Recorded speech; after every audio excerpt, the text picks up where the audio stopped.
Hello, everyone, and welcome to Looking Up. We're a podcast for Christian women, and we're so glad that you're here with us today.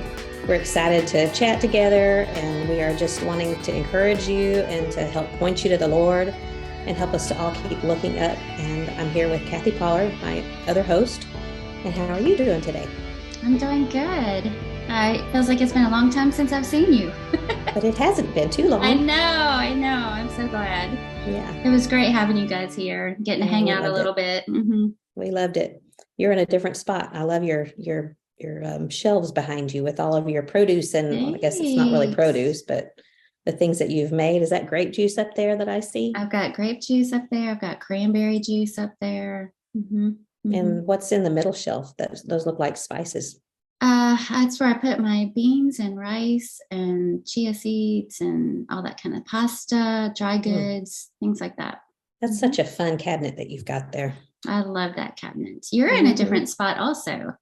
Yeah, well, I'm trying to record at home again. The last couple of times we tried to record when I was at home, the internet just wasn't very stable, but hopefully today there's nothing else going on in the house. So as long as nobody else is using any internet for anything, maybe we'll be okay.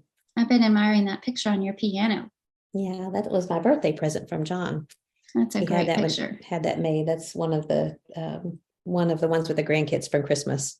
All your babies. All the little babies. Very sweet. So what have you been up to since I've seen you? Well, since that was the last time I saw you was Sunday night, and this is Thursday. So we've done some babysitting, and I went and saw my mom and took her for a haircut, and I got a haircut, and just kind of running around town and getting some errands run. And I did do a little bit of thrifting. I didn't find anything super exciting, but I found a couple of Longaberger baskets. Do you have any of those, Longaberger? No. Yeah. No. Those are... I'm familiar with them. Yeah, they used to be... I remember there used to be kind of parties, like Tupperware parties. They were Longaberger. But I haven't seen any of those lately. Have you heard of any parties? I guess maybe that's kind of fallen out, but I love baskets. I love baskets. I do too. And I don't always know what to do with them, though.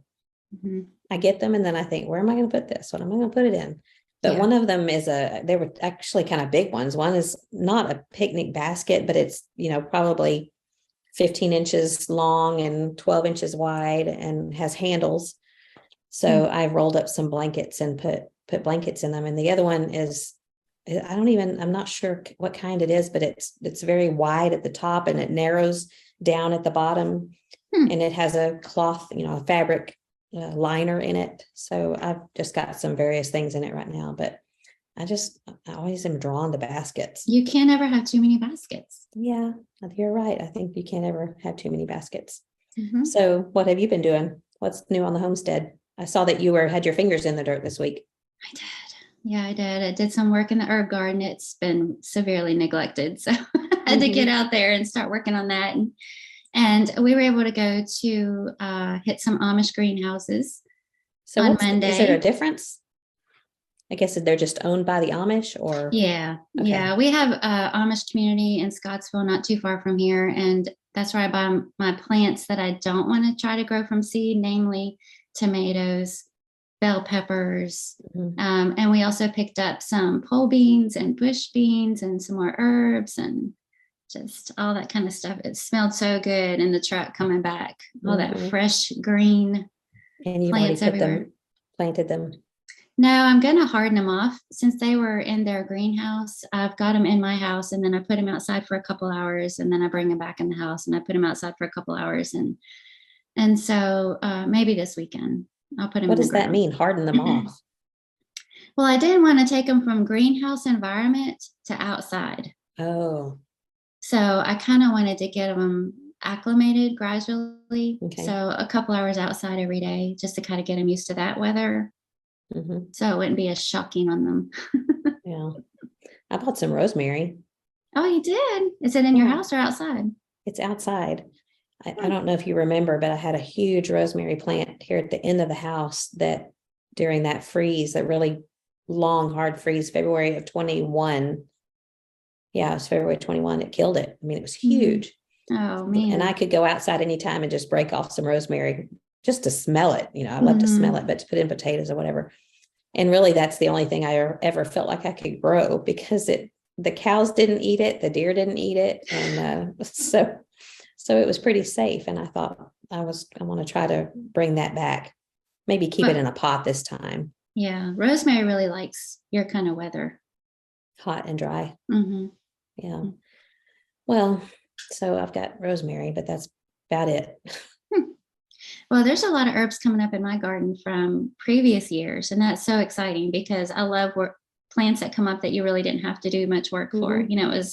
So I've got thyme and cilantro and oregano and chives already all coming up in the herb garden. You've basically got spaghetti in your garden. I have spaghetti in my garden. That's all right. That's all right. And speaking of plants, I wanted to show you. Look at that. I have a brand new moonflower. Cherie Mabry brought me this. She gave me a little bigger one this time in a bigger pot. Yeah. So I should have a better chance of not killing it. It's not quivering in fear. It's not quivering. Those of you watching, I don't know if you can see, there's another tiny little plant inside it. And that one, she sent me a picture of the seed packet, is a morning glory. So it's something different. And it's the kind that's container variety, and it's going to have red blooms on it. So I have the perfect pot for that. It's a blue and white ceramic pot. That'll be so pretty. Oh, good. I'm excited for you. I just always wish I could have a green thumb. I just don't. Well, everybody has their talents. Yeah. Well, we brought in some dirt and gravel today. I was telling a friend earlier this morning, I was talking to Celicia Grider, and we were talking about money in general. And it just came up how I hate spending money on dirt. It just feels so wrong to spend money on dirt and gravel. Yeah, I spent money on horse poop last week. So. It made me happy. Yeah.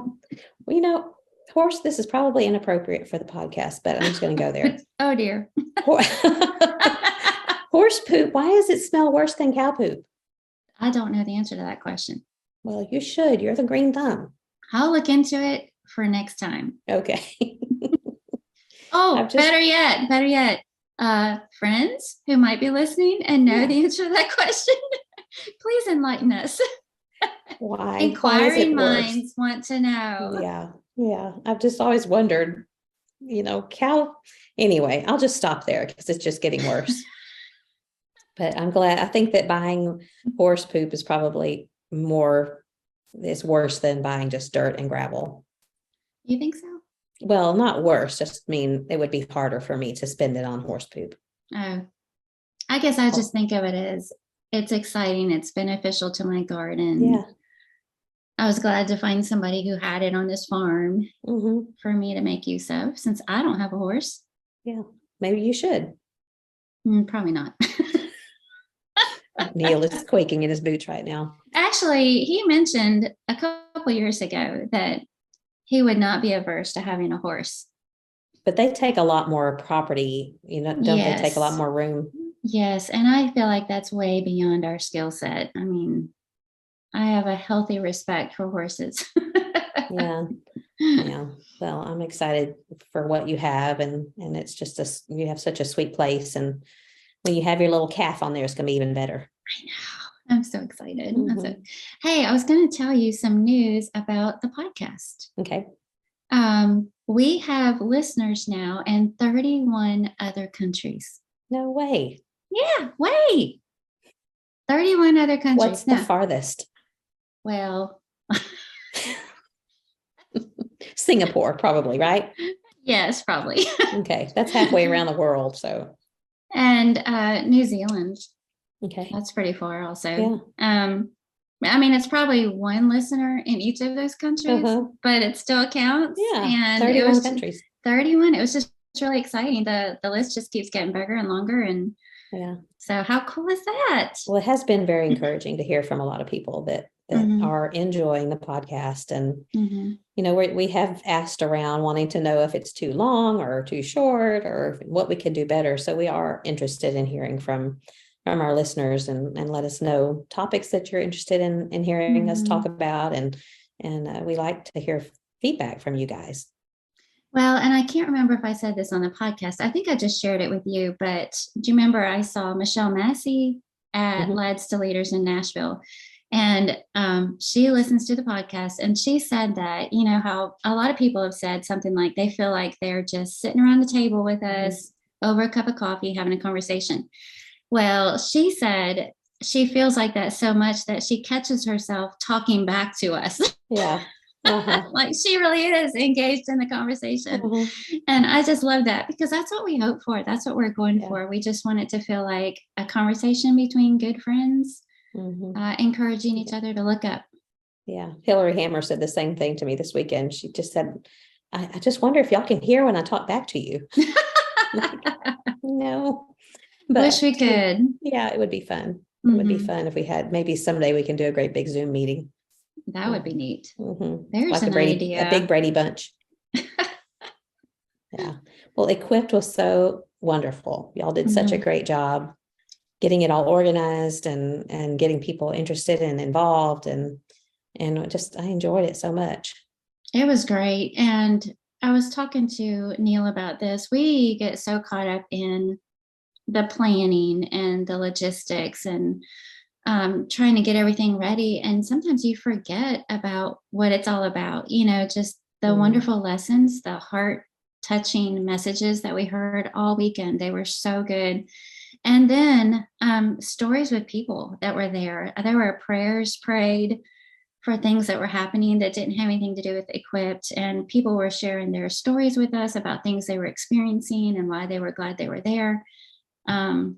So it was just so encouraging to be reminded again, you kind of plan for things and prepare for things, but God's the one that takes it and does something with it. And we're just so grateful for that. We're grateful to everybody that came out and supported it, and all of our wonderful speakers like you and John.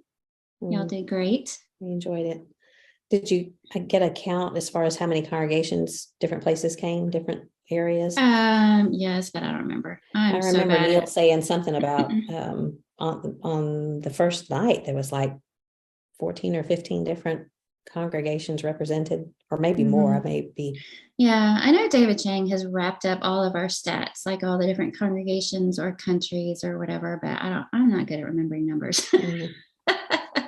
I don't think I told you, but the very first women's session that I tried to go in, it was Katrina Steersman's on Friday morning. And it was in that, of course, in the room where all of the women's classes were, but I could not get in the door. I don't know if you could see me. You probably couldn't see me because you were sitting down at the bookstore, but you showed me how to get into the last room, which would be at the back of the classroom. So I tried to open the door, and it was kind of like, I don't know how you describe those kind of walls that collapse. Oh, you're saying the door was stuck. Yes. Oh no. So I was trying to be very quiet, and I was like pulling on this little door. Kind of like the handle to the door, for people that are listening, is kind of like when you like on an RV, one of those that kind of pulls towards you.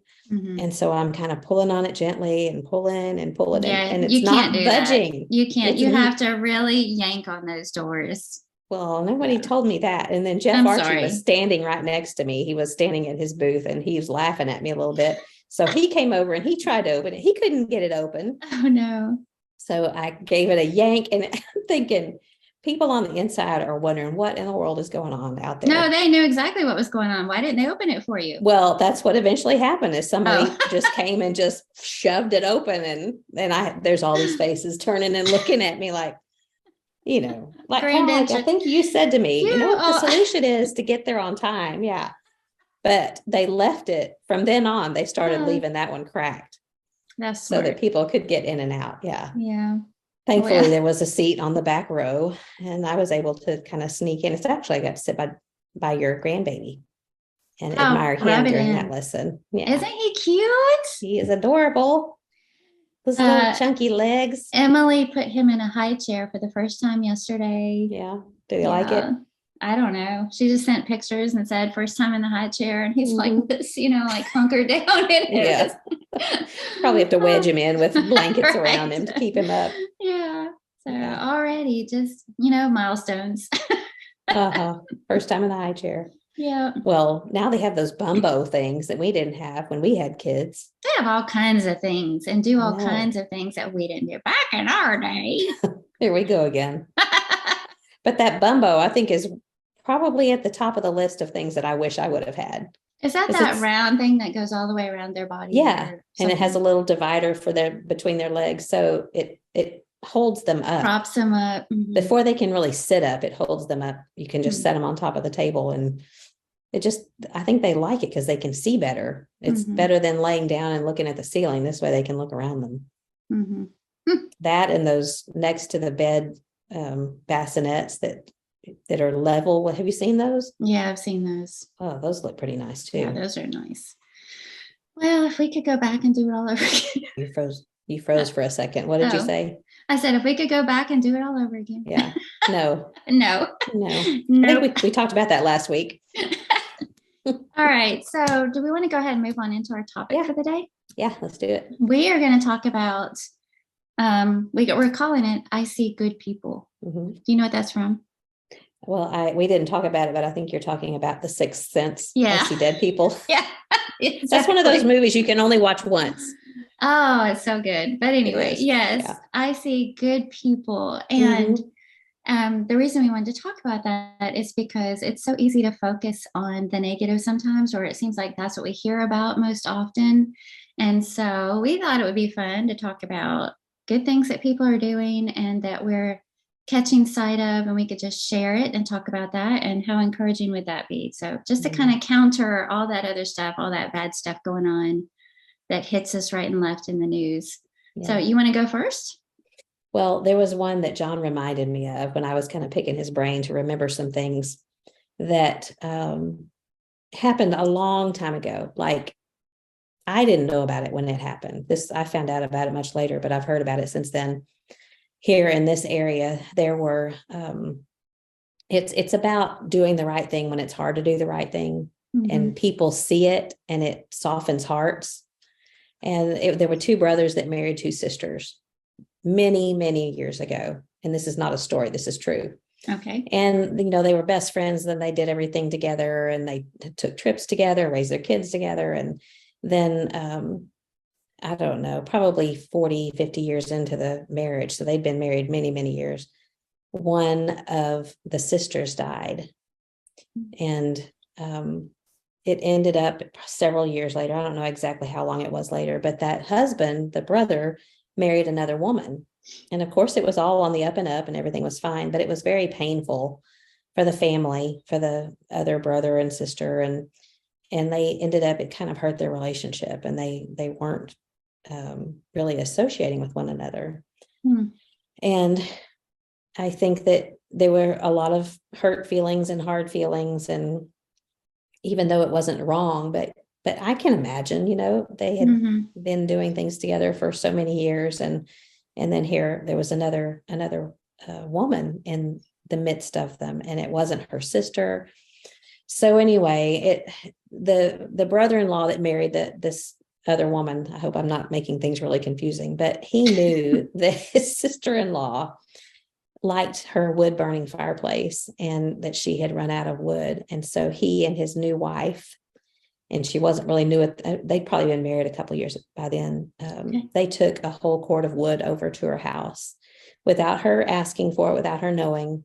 And she was in the house, but they just took it over and they started unloading it, and they unloaded it into her front yard where she kept her wood.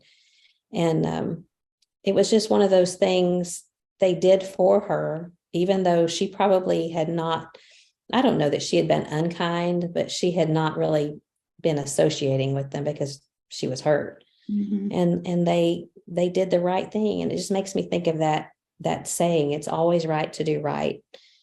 And it's never wrong to do right. It's never right to do wrong. And it's always wrong to do wrong. And I probably mixed that up. But anyway, I've thought about that. And John reminded me of it, and how she didn't ask for it. Maybe she didn't exactly deserve it, but they did it for her anyway. And I just thought that was a neat, kind thing to do. And did it change their relationship? It did. Yeah, that was a very important thing I left off, but it did change their relationship. And I don't think it was necessarily immediate, but it kind of opened the door and made things a little bit easier for them to repair that relationship. And I'm sure things were never the same, but things don't always have to be the same to be good. Yeah, that's right. That's a good one. Good way to start off. Yeah.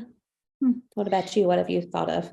Well, I was kind of just thinking about things that happened this week. So the easiest place for me to start was with Equipped, because we just had this workshop, and I was able to see so many good things that happened in this one little weekend. And I'll just run through some of the things that I saw. And I know there were tons more that I didn't even see, but you had already mentioned Hillary Hammer in this podcast, and she's a very busy woman, and she's got children and business and just lots of responsibilities, and she's always hosting things, and she's very busy. But she had said that she would come help me set up the bookstore, and the way she put that was, just tell me what time, I'm going to give you this whole day. And and I knew what a sacrifice that was for her. She didn't act that way. I just knew what a gift that was. And she showed up that day. She got there before I did, even the next day. And she was putting her own little special touches and things on the bookstore. And I just thought that just touched me, because she volunteered to do that, and in such a generous way. And then I saw things like Caitlin King. I don't know if you met her or not, but they have small children, and I'm pretty sure they were at every single session. Wow, that's not easy. Even when she was walking around bouncing babies, in the fellowship room or whatever, they just made it work, and they were there throughout the whole thing with a smile on their face. And I think about things like that, and those young families that are in the trenches with the small children, and taking them to these events when it's not easy to keep small children happy during lecture after lecture after lecture. But how encouraging that is for the rest of us, to see them doing that. And then we had two women, Dana Simpson and Jennifer Harrison. Both of them had birthdays during Equipped. And Dana Simpson, do you remember the day that Dana Simpson made sourdough cinnamon rolls? That was her birthday. So on her birthday, she shows up at Equipped with sourdough cinnamon rolls for everybody else. And they were delicious. I had some later. She's been making cinnamon rolls for a long time, but now she's learning to do the sourdough version, and they're really good. I think about Kelly Nix. She was just there all the time in the foyer, ready to man the registration table or answer any questions.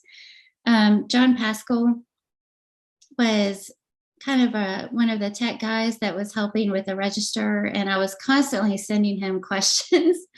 And if I was him, I would have been aggravated with me a long time ago, but he was just always so patient. Roger and Joyce Johnson were with me in the bookstore for the entire workshop, and I was grateful to them, and I wrote them a little note as a thank you. Well, last night was Wednesday night, and Neil came home from Bible class, and he had this gift from Roger and Joyce, and it was full of goodies. It was her homemade orange cake, which she's known for because it's delicious, and some other goodies in there. And I was thinking, well, she was the one that did all the work, but she was the one giving this sweet little gift, so that's just from my little corner of where I was. And I know so many other great things, so many other people were serving all weekend long, but it was just such a boost, to see people doing all of that with such a great attitude and a smile on their faces. Yeah. Well, you mentioned Alicia Pennington in one of the lectures. I don't remember which one it was, but how she was one of those who did things with a smile and enjoyed it. And I had a little conversation with her later on Sunday afternoon. She was setting out all those snacks there for that y'all had taken to Lads to Leaders that were left over. And then you put them in the hospitality room. And she was talking about doing that at Lads to Leaders, and how they had, how y'all had, I guess it was a suite at the hotel there where she and probably some others cooked for all of your students that were taking part in Lads to Leaders. So you could just go and whoever was in between classes or sessions could go eat And I thought that was the neatest thing. And she was just talking about how she enjoyed it so much. A lot of people will do that kind of thing because someone needs to do it and no one else would, but she just genuinely looked like she really enjoyed doing that and was looking forward to doing it again next year. And she always does. So whatever project she's involved in, that's how she makes it seem like she feels, whether she does or not, and sometimes we get caught up in that kind of stuff, like you say, because we feel like somebody has to do it or it's expected of us. And we kind of play the martyr about it. Yeah. But she just never does. She just acts like she's honored to be able to serve. Yeah. Well, it was fun getting to meet people. And I think I met a lot of them several years ago when I was there, but hearing you talk about certain ones, and now I was able to put a face with their names. And side note here, while I'm thinking about you, I think that may have been when you introduced me before my lesson. And I wanted to tell you, I felt so bad afterwards. Why? Because you said all those nice things about me. And the last thing you said was, she's the nicest person. And I immediately just got up and said, I am not the nicest person you'll ever meet. And then I just got into my lesson. I didn't ever thank you for your introduction. So I wanted to publicly say, I am sorry. Oh my goodness. Because I know it's maybe a little silly, but I'm always at that point, and you can probably relate, when you get up, you're just thinking about, how am I going to start this lesson? And I'm not thinking about what you just said. And I just felt terrible because you said so many very sweet things about me, and I appreciate it. And so I'm sorry. That is very tenderhearted of you, but I promise I didn't think anything of it. Okay, good. All right. So we can move along then. Yep. I wanted to gush a little bit more though, because I've had opportunities to introduce you before, and I feel like I always say the same thing. I feel like I go back to that time years and years ago when I first had a conversation, like a conversation of any length with you. And I remember thinking, I just want to be her friend. And so I didn't say it that way. I just said that pretty much anybody who meets you wants to be your friend. But I was thinking about that again. And who knew from that moment, all those years ago, that we would be good friends and even co-hosting a podcast together. Yeah. Who knew? Fun. Do you one of the things that I remember, I know we're taking a little rabbit trail here, but it's okay because I've been wanting to bring this up and I keep forgetting. One of the first times that I really knew that you were a true blue friend, we were standing in the kitchen at the little house in Denver. I can remember exactly where I was standing, and I was complaining to you that the washing machine was making our towels smell bad. And they were the towels that I brought from here, from Dripping Springs. Do you remember this conversation? Vaguely. And I was saying, I don't know what it is, but any towel that I bring from here and wash there, it would smell bad. And I can remember the look on your face. Oh boy. Because I'm holding a towel and it was, out of the washing machine. And you're standing, you had your back to the sink. And I'm holding this towel and I'm just saying, and I can't understand why these towels stink so bad. And you looked at me and you very slowly held out your hand, like, let me smell it. And I said, no, I'm not going to make you smell this towel. But I thought, okay, there is the mark of a true friend who is willing to smell a towel that you just said stunk really bad. So not the beginning of friendship, but one of the times that I thought she's a good friend who's willing to smell a stinky towel. That probably just comes from being married to Neil, who's always wanting me to smell things. It's like, what's that? Smell this. No. Anytime anybody says, if they don't say, this smells delicious, smell this, I'll do that. That's right. But anytime someone says, oh, smell this. No. Okay. All right. We did digress there. We just a little bit. Yeah. Okay. Is it my turn to talk about? Your turn. Okay. When I was thinking about this, I thought I'm just going to leave so many people out because we've just been recipients of so many kindnesses over the years. And so I was trying to think of other things, not just done for us, but one of them that I know I've mentioned her before on the podcast, but I I just can't say enough about what she does. Melissa Lovelace is her name. And she lives not too far from here. She doesn't live in Dripping Springs, but she's a member here. She is one that she'll spend Sunday afternoons every year training the kids for Lads to Leaders, getting them ready for competition. She goes and buys huge buckets of candy, and the kids love it because she'll ask them a question. If they answer it right, she throws a piece of candy at them, and it's the good kind too. And it's like the little miniature chocolates and things. Oh, nice. But she just thinks of things before you even know that you need them. She'll do it for you. She's the one that brought us that envelope full of $51 bills when John was in the hospital, so that we could use them in the vending machines. Remember that? And yeah.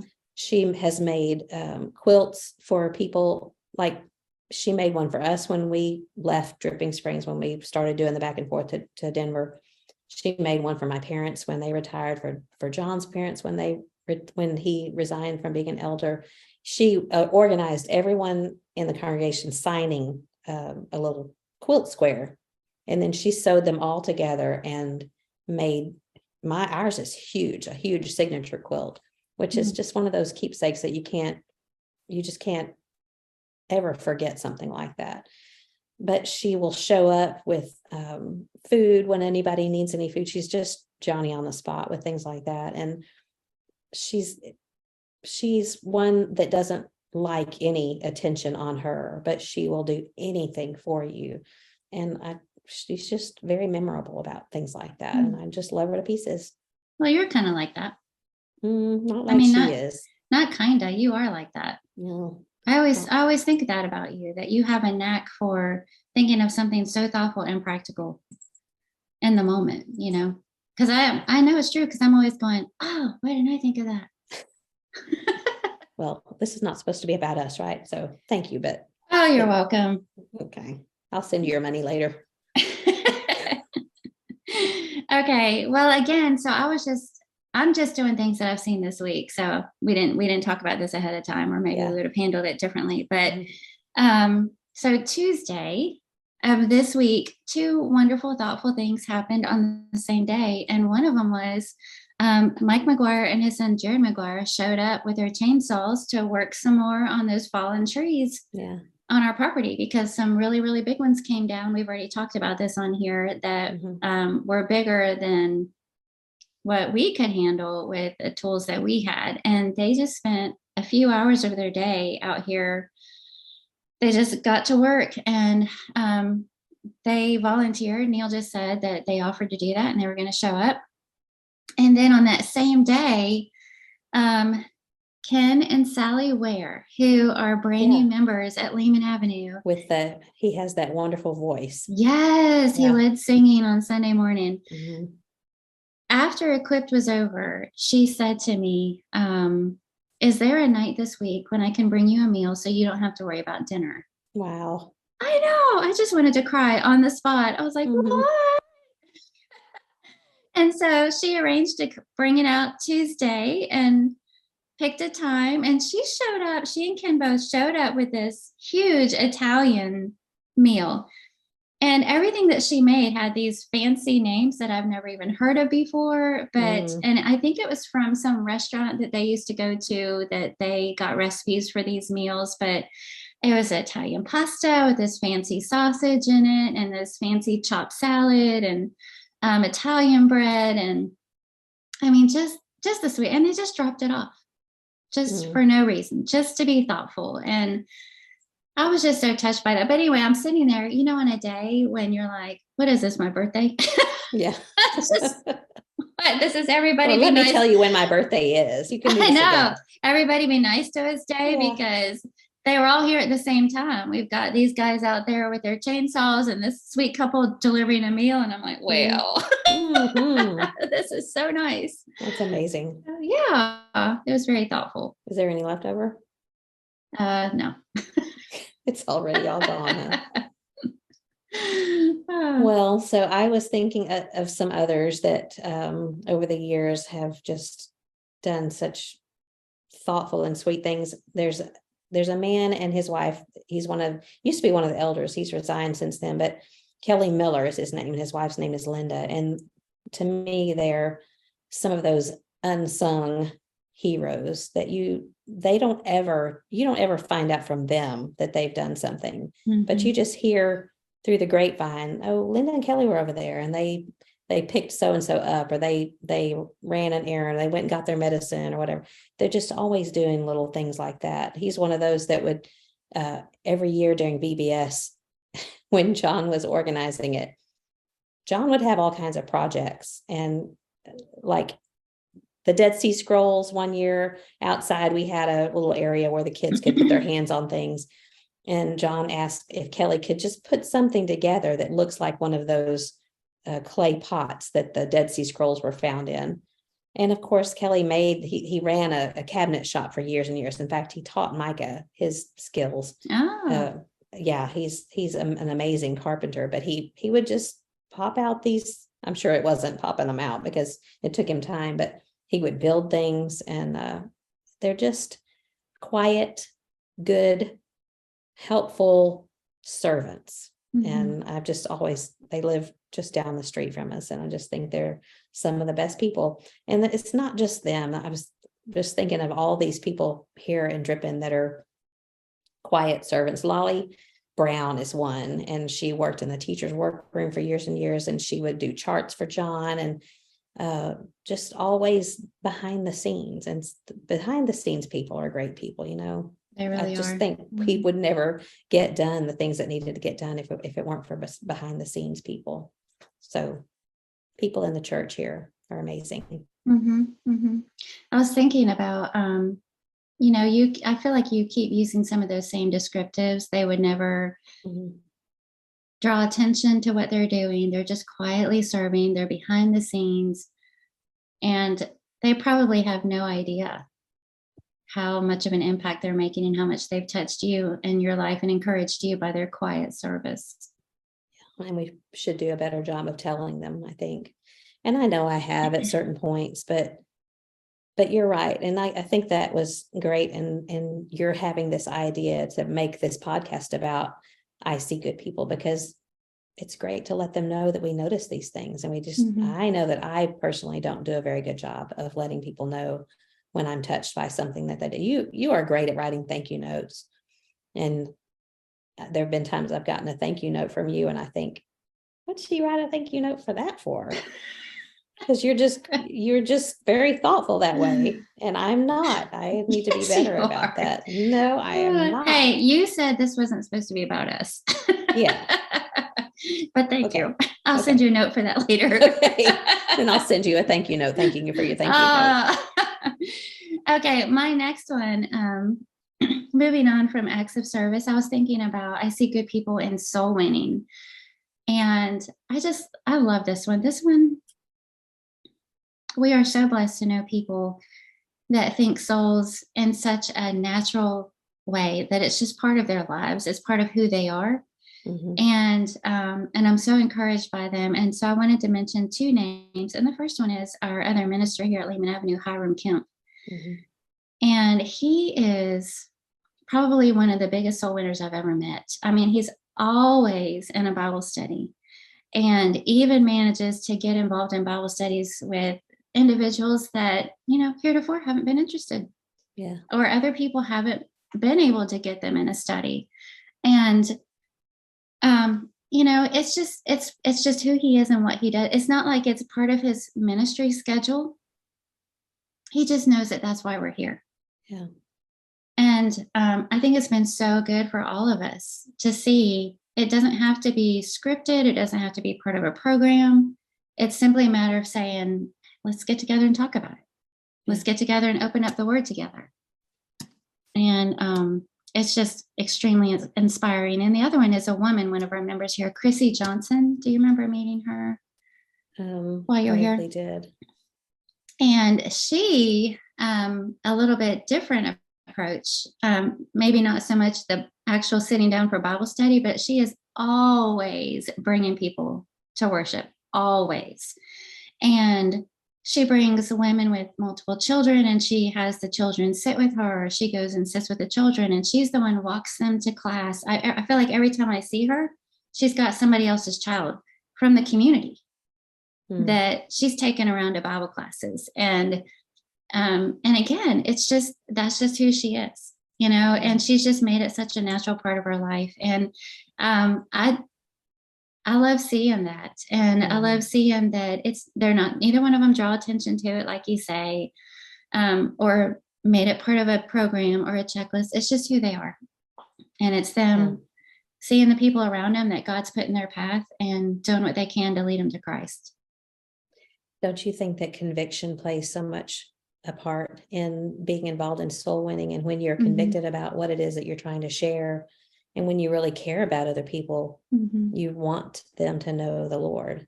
And I think I've struggled with this in the past as far as maybe seeing it properly. I would think that soul winning is about inviting people to church. Yeah. But it's, that's a part of it, but it's so much more than that. It's basically, to me, soul winning is wanting everyone to know about the Lord and what he did for us and the salvation that he offers. And when we really are convicted that how valuable that is, that's going to be what spurs us on to invite other people. And I'm still not great at it. I still have to adjust my mindset and remember that this is something that I have that I want other people to have. It's just, I guess we are afraid of it because of the way the culture is now, but it shouldn't be at all. Another thing I've learned from these two, go ahead. No, you were finished, is that, how we always say that relationship is important and you have to build a relationship with people before they care what you know about the Bible or whatever. And I feel like I really grasped onto that idea, but to the point that it keeps me from seeing other opportunities that might be there. Because Hiram hit the ground running. He was in Bible studies as soon as they got here. He didn't have time to develop a relationship. He just jumped right in. And, one could argue that his job makes that a more natural thing to do because he's a minister of the gospel.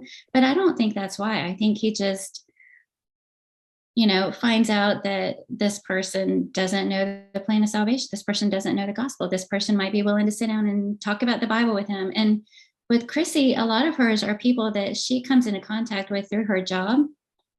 She hasn't taken the time to make a relationship with them. A lot of times she sees a need and addresses it and then invites them to church, and I still believe it's true that relationship is important, but not if we're using it as an excuse where it's going to take all this time to build this relationship. And maybe at some point I'll share the gospel with them. Maybe it's a matter, again, like we've talked about a few weeks ago, of personality. As some people do need that relationship before they're going to listen to what you say, talking about the receiving of it, not necessarily the giving of it. And then others, they're just going to be interested because they welcome anything from anyone and have open minds and hearts. Where does Hiram in particular, where does he find these people? Is it like just running into them on the street, or? Well, some of them were members here not members, but people that had been attending that weren't Christians. And some of them are relatives of some of our members or just visitors, or that's been the bulk of them, I think. Okay. Yeah, he's interested in people, and you can tell. And I think that more than anything probably opens hearts when they know that someone is interested in what they have to think or feel. I know I told you about this and I posted it on Facebook last week, but maybe there's some people listening. Danny Williamson, he's John's cousin. He's one that did CPR on John, but he he got to know this guy named Dylan on the job. And I thought I was mistaken. I thought that they worked together, but somewhere they came into contact with one another on the job. And Danny if there will be some people who know him and know what I'm talking about, he's very straight face. Like, he wears the same face all the time. He doesn't smile a whole lot. In fact, he'll scowl at you, but it's kind of part of he likes to play that kind of shtick, if you will. And, but he invited Dylan to come to church. and he introduced him to John, and not just John. He introduced him to Adam Warrens and to Jacob Rutledge and to several others. But John's been studying with him over the last month or 6 weeks or so. And last Wednesday night, he obeyed the gospel, not just him, but Dylan brought his friend Tanner to the studies as well. And so Dylan and Tanner were baptized last Wednesday night, about 10 o'clock after Wednesday night class. And Denny told me that Dylan told him, if John hadn't made it, he wouldn't be here to study with me. And his point was, Dylan was saying, and Denny wouldn't say this, but what I drew from that, if Denny had not done what he did with John with the CPR and saved his life, and of course I know God is the one that saved his life, but Denny had a part, then he wouldn't have been there to study with Dylan and Tanner. And Denny is not one of those that would be willing, I don't want to say willing, but he would not be comfortable sitting down and studying the Bible. He'll sit in there with you. Mm-hmm. In fact, when he came to the building, John had been studying with him on Wednesday night after class, and we had to call Denny to come back when they said they want to be baptized. And they wanted Denny to baptize them. And Denny told John, Denny said, when you start doing electrical work, I'll start doing the baptizing. In other words, he was just giving John a hard time about, I'm not going to do that. You're going to do that. And you kind of have to know Denny. He's hilarious. And I call him Superman. He's my Superman. Mm-hmm. But, we have to have people who will bring people. Mm-hmm. You may not be comfortable or feel like you know enough or are confident enough to lead a study, but you don't have to. You can bring someone who is confident to do that. Mm-hmm. You can live your life in such a way that draws others to Christ. And I just loved, I keep thinking about that. That happened a week ago, and it just keeps coming up in my mind. And I keep thinking about the what ifs and the providence of God, and how God used Denny and God used John, and God will use anyone who's willing to be used. And so I'm just so thankful that happened, and they're just great guys.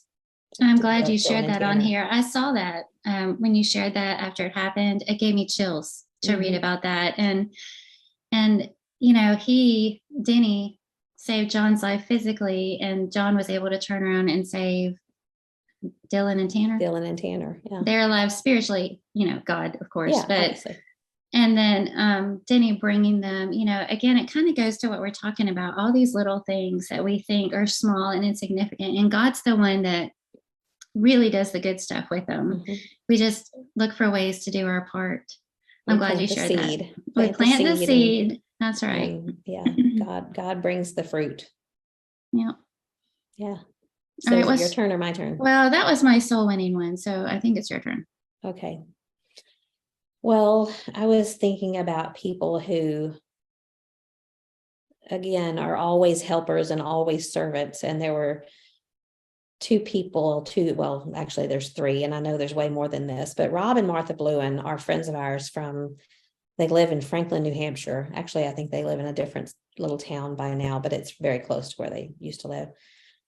They're the ones that are always behind the scenes. Again, they do a lot of behind the scenes help at PTP, but they host a lectureship up at Lakes Region Church of Christ up in Tilton, New Hampshire.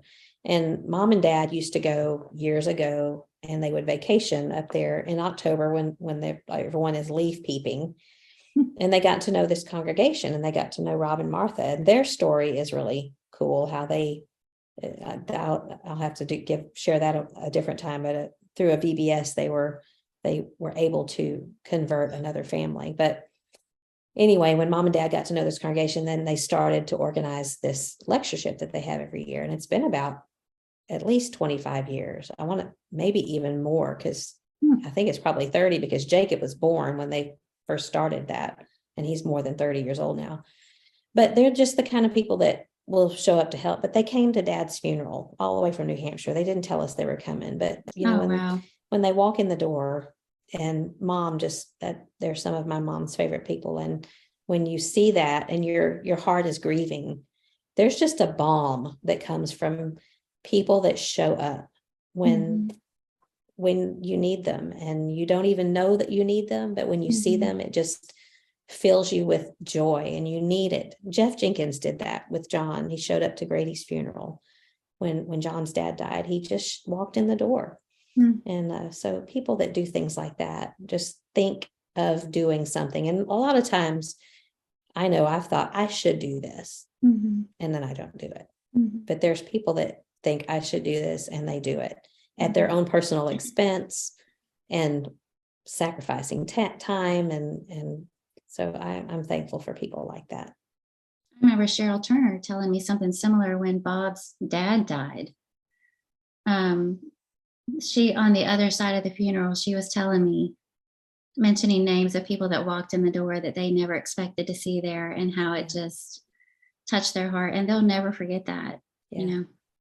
There were several others that came to Dad's funeral that, I was standing there next to Mom the whole time, and you have this long line of people that come through, and I'm watching my mom's face and knowing that she was grieving in the sense of losing Dad after however many years of marriage, but still being happy for him.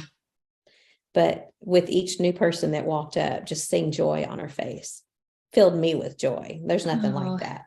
Yeah. So your Beautiful. turn. Yeah. Okay. All right. So the rest of mine are just a couple of things here and there that I've noticed on social media this week. So I see good people. And the first one are the ladies that do the ruffled mango. Have you heard of the ruffled mango? I have. It's so cute, first of all.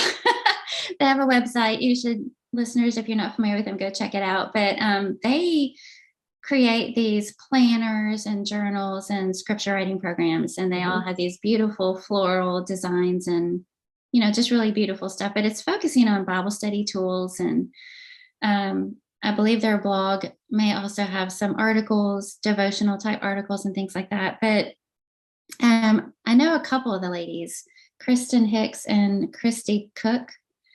But they do a scripture writing too. It's a little bit different from yours, because in yours, you go through entire books at a time.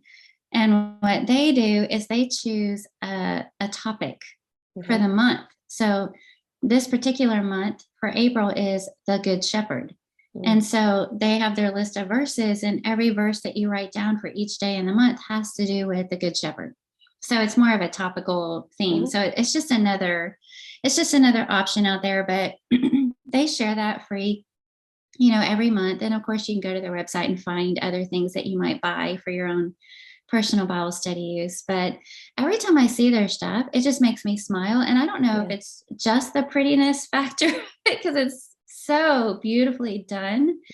But just the fact that those women decided to come together and make something like that happen, it's not just what they're offering, it's the fact that they're a friendship, they're Christian women serving in this way together. And I keep thinking about what that must be like behind the scenes. I know how I feel getting to do this with you. And I know every single week I get to talk to you, and that's fantastic. So I imagine it must be similar for them, to be able to do this as friends. And then they've gone together in this joint, almost business venture of offering these products and things. So anyway, and just God saying, has blessed it. God has blessed it. That's right. You see them at PTP and Let's Leaders and, all these events. They have their stuff out there, but I didn't know they were at PTP. I'm gonna have to go find them if they're there this year. Maybe they're not. Well, they may be, and I just haven't seen it. But I'm excited. I guess I just have not delved into it I didn't know them. That's neat that you know them personally. Well, I know Christy Cook personally. I'm not close enough with any of them to call them friends. I just know of them, but I love what they're doing. And when I see that kind of stuff in my newsfeed, it makes me smile. Yeah. Good people on social media. That makes me think of Chantel Swain. I asked her if she would do the cover for the scripture writing book this year. Yes, and it looks so good. And it was so pretty. I was so excited about it. And she said that she would love to do anything that helps. I can't remember exactly how she said it, but something along the lines of to beautify God's word. And it made me start thinking, because, there are people that do the, I can't remember what it's called. Aaron Sprouse does it, but decorating pages of the Bible. Oh yeah. And it's like the not doodling. Doodling makes it journaling. sound like Don't they call it? Something like that, but they're drawing. Aaron draws things out and like illustrates passages and scriptures, because that's how her brain works. And I think Chantel would probably say the same thing, that she's very artistic, and I'm just not. So I tend to think more analytically. And so I'm drawn to more analytical or, black and white stuff. But those artistic minds, they just approach things differently. And I think that there is a place for everyone, the way everyone thinks and processes. So whatever helps you to get into the word, I think it's great. And I think that Ruffled Mango does that. Yes. And what a cute name. Yeah. I wonder how they arrived at that name. They share that story on, you can go look it up. They share all that kind of stuff. And I think they refer to themselves as mangoes. Maybe we should be. We should be something. If you could be a fruit, what would you be? You'd be a kumquat. Oh, what? That just came out of the top of your head, huh? Well, you'd be a kiwi. Oh, we're digressing again. All right, it's your turn. Okay. There's people that just think of things to do that I always wish, why didn't I think of doing that? Carla Hoagland is one of those. And something that I heard, Lynn told me about this, that Carla is organizing. Lynn Height told me that Carla Hoagland is organizing. It's kind of something, I think she's calling it Get to Know the People in Your Pew. And so once a month or maybe once a week, they're meeting. There's just a certain group that's meeting at Olive Garden and just getting to know one another. And Carla's forever organizing things like that. She gets people together that don't know each other and puts them in a comfortable setting in her home. She opens her home and she just thinks to do things. Like back in the last winter, she organized a room at one of the Italian places there in Denver, and just said the first 15 people that say they're coming, we're going to have this room. And so of course it was Italian food and it was fun people in the Hoaglands. So we signed up and we sat with people that we had never really sat and talked with before. And so it just opens doors for things like that you just typically aren't going to maybe put yourself in that setting, but she makes it comfortable, and she's just really, really good at that. So she is good about that. I remember that. And she comes up with cute ideas too, and themes. I remember one time she had different people over in her backyard for chicken and waffles. Chicken and waffles. It was my first time. I've heard about it before, but I'd never had it before. And of course, everything was really cute in her backyard, and she's really good about that. Yeah. We have a young couple here, Todd and Brittany Childress, and they work similarly. They're trying to get different people together. And sometimes Brittany, it'll just be for the ladies. And she'll say, any ladies who want to come meet us at Slim Chickens at 5:45 on Wednesday night before Bible class, just whoever wants to come. And they're also doing this thing where every so often they have a game night in their townhome, and they'll just invite different couples over, and we got an invite for one that she's hosting this Saturday night. And she said, for you and Neil and anybody else in your family who loves to play games, we'd love for you to come over and hang out with us.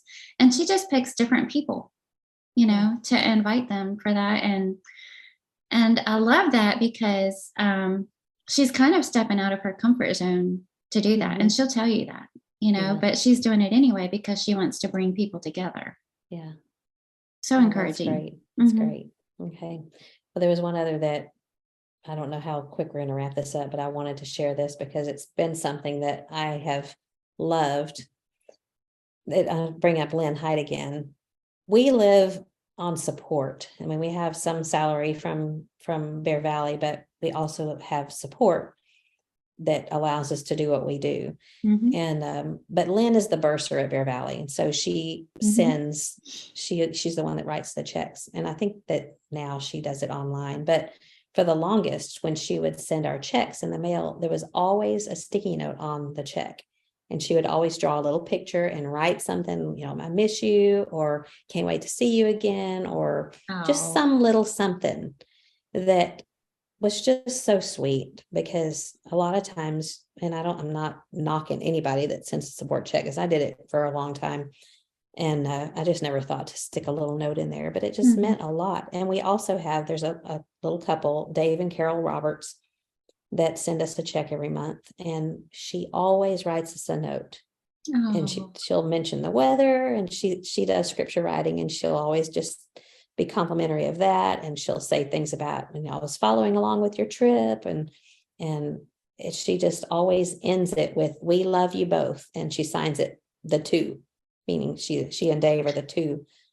And I think for people like us that are on support, which sounds like life support, which I guess it is, but it just is very meaningful to receive something in the mail that could be just money, but they make it more than that. They personalize it and make us feel special, and just it's just such a sweet thing. So I always I always look forward to getting a little envelope from Dave and Carol and Lynn and people like them, because they're not just them, but others. It's just a little extra effort. I mean, how much time does it take for them to do that? But what a difference it makes in your day when you're opening it. I feel like I'm taking all this in as all these wonderful ideas of, I could do that. I mean, it's not like it takes a lot of time or effort. I just don't think about it, know? I think that was your purpose in choosing this topic today, is sharing these ideas. Yeah. And, last night too, unless you have something, but I was going to just mention that someone said something in Bible class last night. They said this phrase, that someone was willing to be interrupted. And it got me to thinking, good people are willing to be interrupted. And then it started my brain thinking about other things that good people are willing to be. So I wrote them down while they were coming to me. Good people are willing to be interrupted. Good people are willing to listen. Good people are willing to love. Good people are willing to take time. Good people are willing to hear the other side. Good people are willing to cry alongside me. Good people are willing to serve. Good people are willing to not need recognition. Good people are willing to be inconvenienced. Good people are willing to invest themselves, whether it's their heart or their time. And good people are willing to overlook an offense. And I'm sure there's a whole lot more than that, but those are just the ones that I was thinking of when I just heard that phrase. I like that. Yeah. Willing to be interrupted. That's good. That's good. Because a lot of times I'm not willing to be interrupted. I get a little aggravated when I'm interrupted doing something very important. I feel like I just shared a story with you, Carla, before we started recording about me getting interrupted. Oh. Are you preaching at me? No, I'm not preaching at you.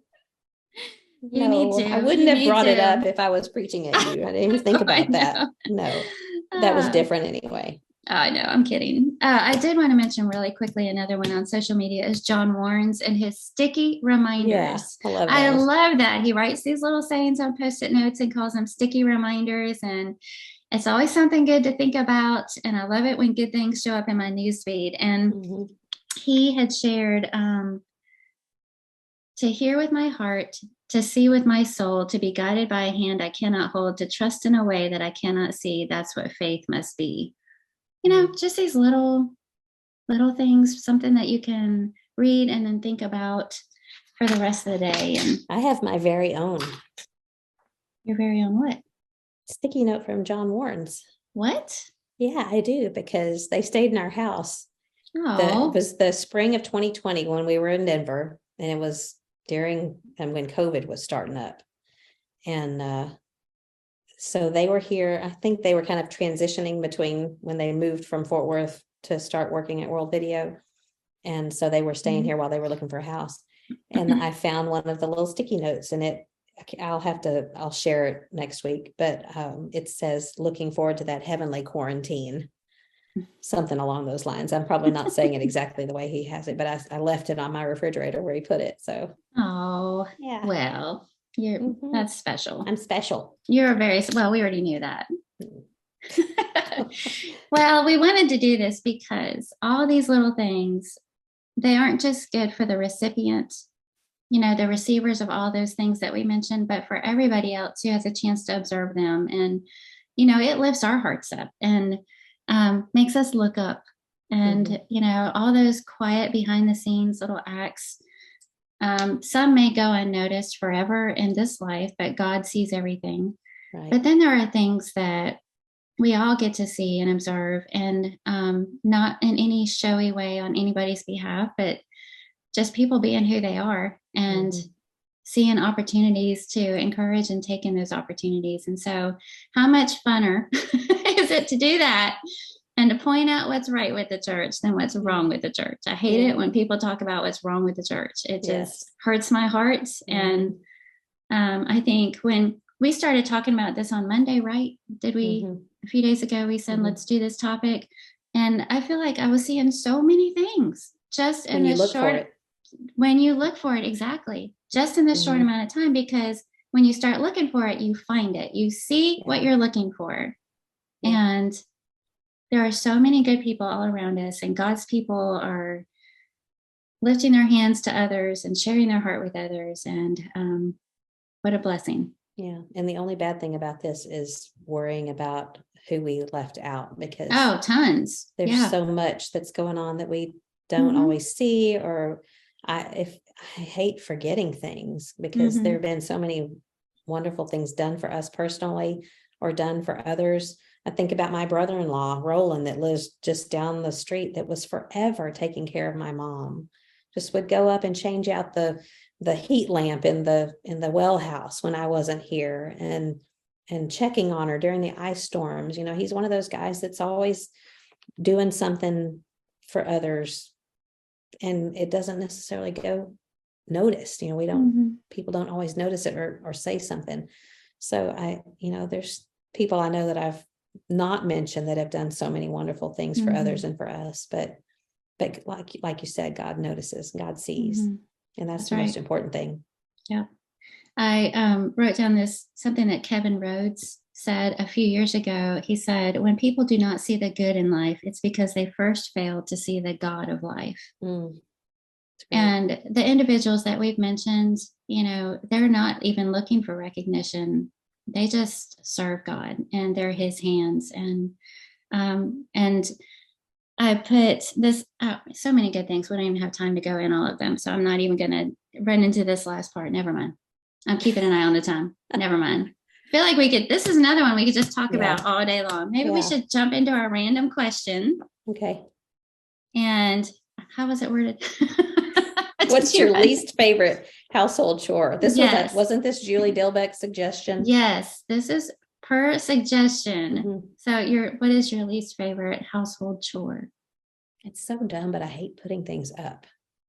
I can do laundry all day long and dry it, and I can wash dishes and load the dishwasher. But when it comes to putting the laundry up, I hate it. And I hate unloading the dishwasher. I don't know why. It's not that hard, but I just do. I'd even rather clean the toilet than put things up. If you, never mind. I was going to say you could get rid of your dishwasher, but then after you wash and dry the dishes, you still have to put them up. Yeah. I don't know. And John will help. He'll put things up, but he won't always put them where I want them. So, so maybe I'm too particular. Well, you already mentioned mine. Cleaning a toilet. Yes.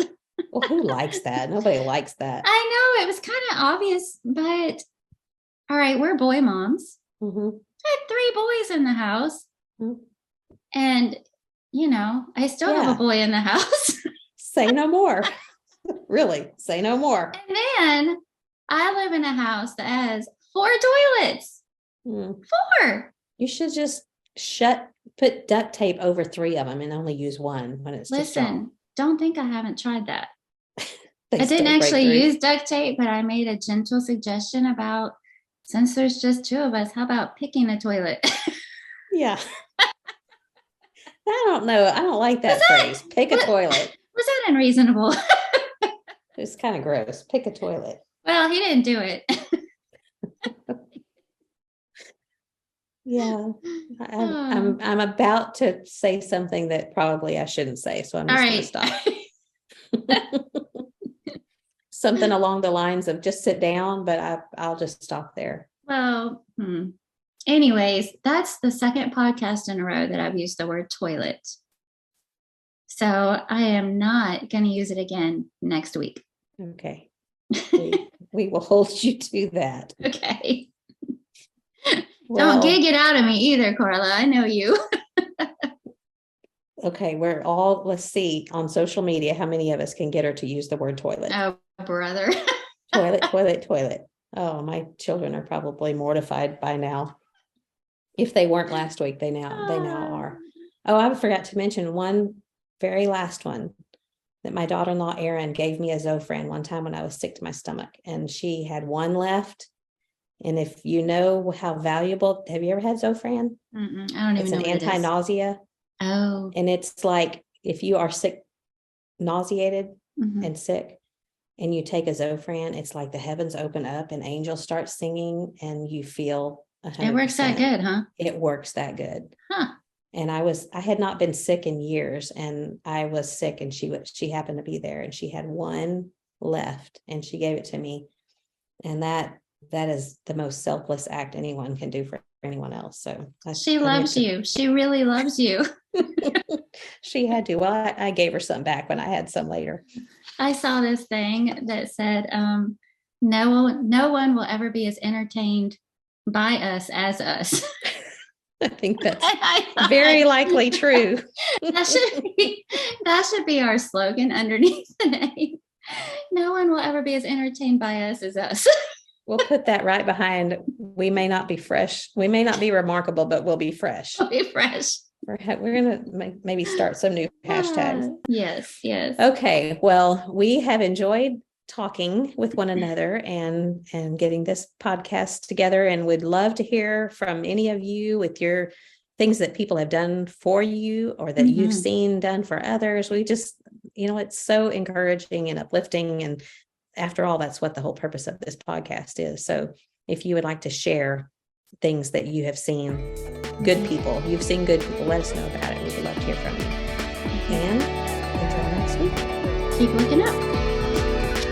Talk to you later. Love you.